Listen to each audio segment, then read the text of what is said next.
لان هنا الوصفة بتاعتنا جاهزة، وصفة اقتصادية وجميلة جدا، جربوها هتعجبكم اوي.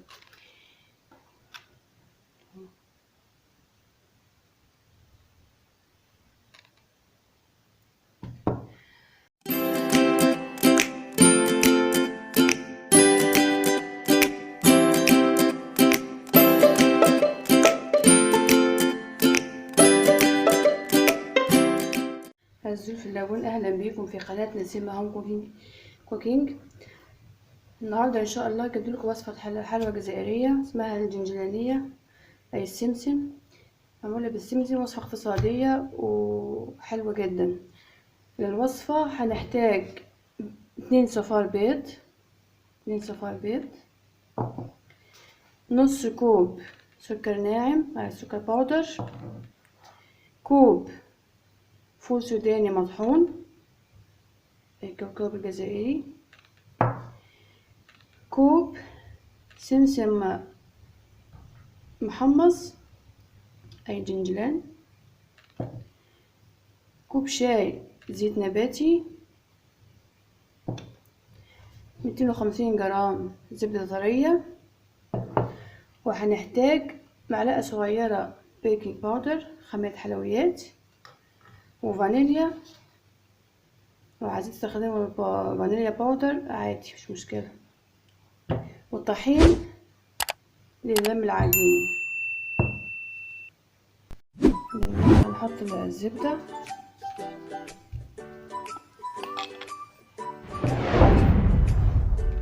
مع السكر الناعم ونخله بس مع عشان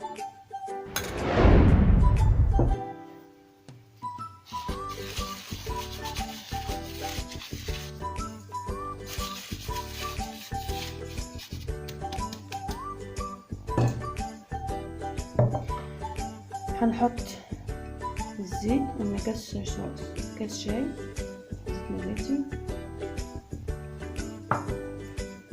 نحط من صفار البيض،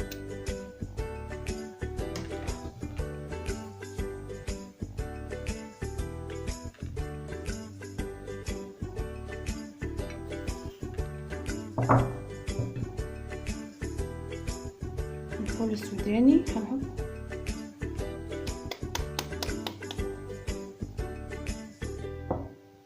انا هضربهم في الخلاط الاول،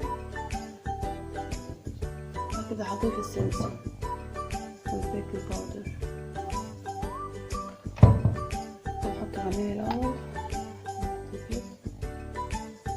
معلقه صغيره،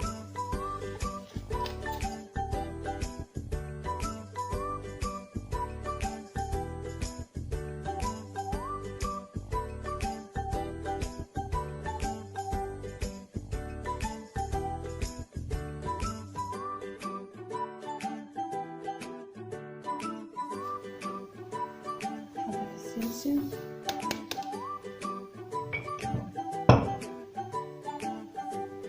بيكنج باودر،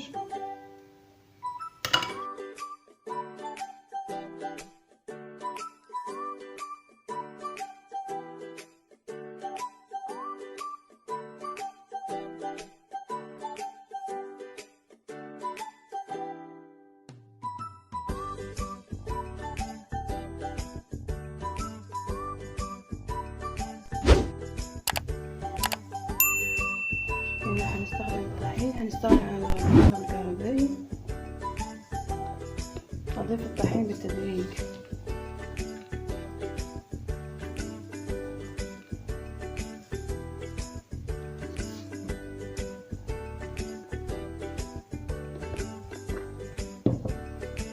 يعني هنجنش بصوابع ايدينا بس.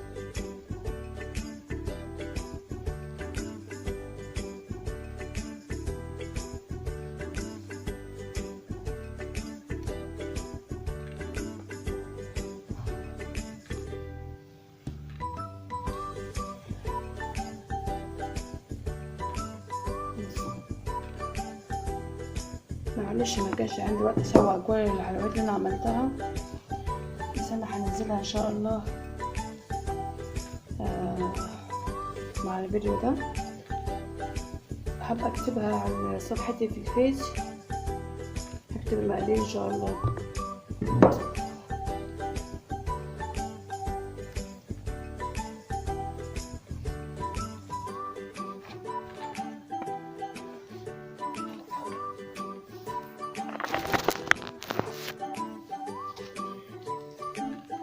انا خلاص طميت العجينة،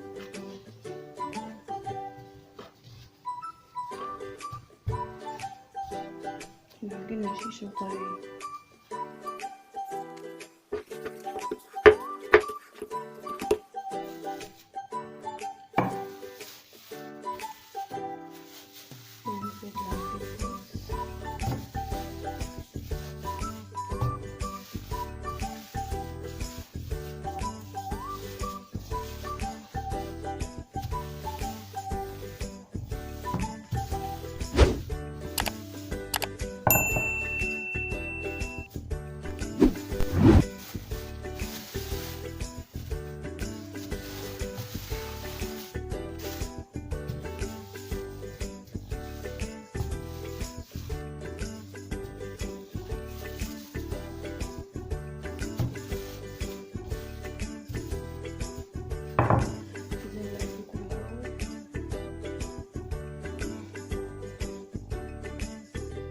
بعد ما نقطعهم نحطهم في الجهتين في بياض البيض، وبعدها نعملهم في السمسم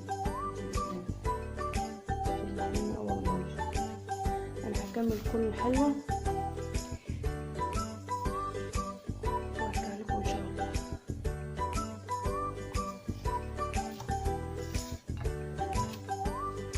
جربوا الوصفة صدقوني هتعجبكم جدا جدا.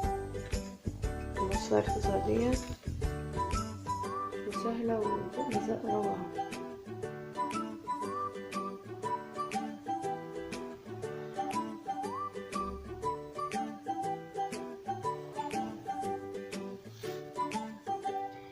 زي ما احنا شوية وهنعملهم في السمسم ان شاء الله. هنحطه في بياض البيض،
كمل باقي الحلوى وارجع لكم بعد ما يستوي ان شاء الله عشان نحطهم في العسل.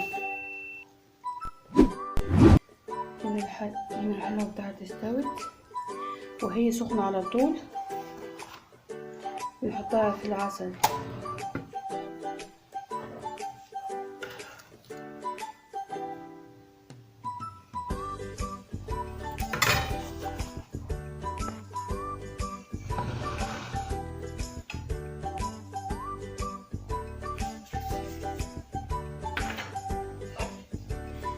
لما تكون سخنة بتشرب العسل بسرعة. حطها حاجة أقطرها عشان تتفتر.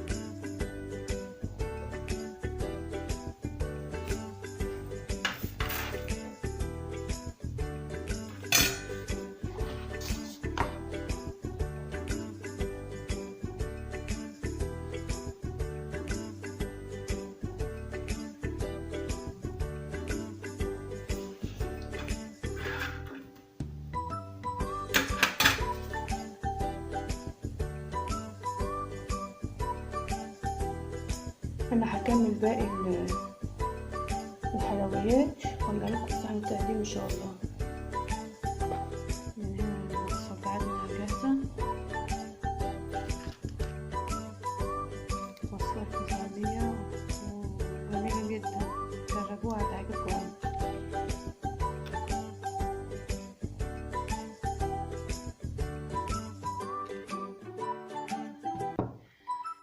دي الوصفه بتاعتنا اهي.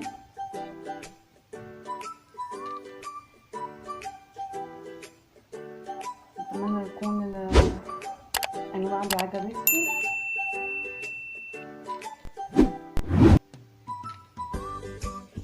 ده انا عملته عدة بكل الانواع اللي عملتها.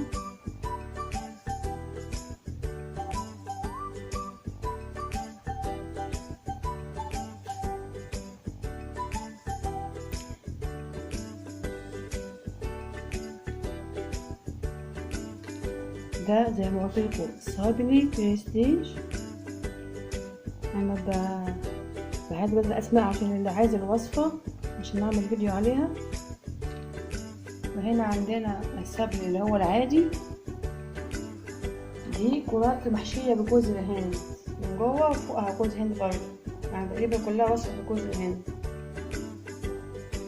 وهنا قلت لكم ده ما من غير لا طحين ولا زيت ولا اي حاجه غير فلفل سوداني وحلاوه وبسكوت وبيتلزق بالعسل او توفي كراميل وكده.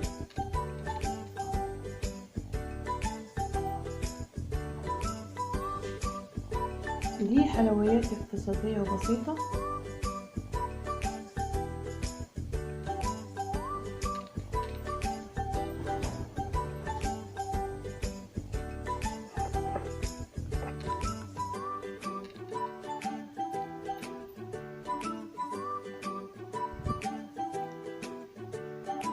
اتمنى يكون الفيديو عجبكم، واتمنى لكم تعيدوا بخير وسلامة.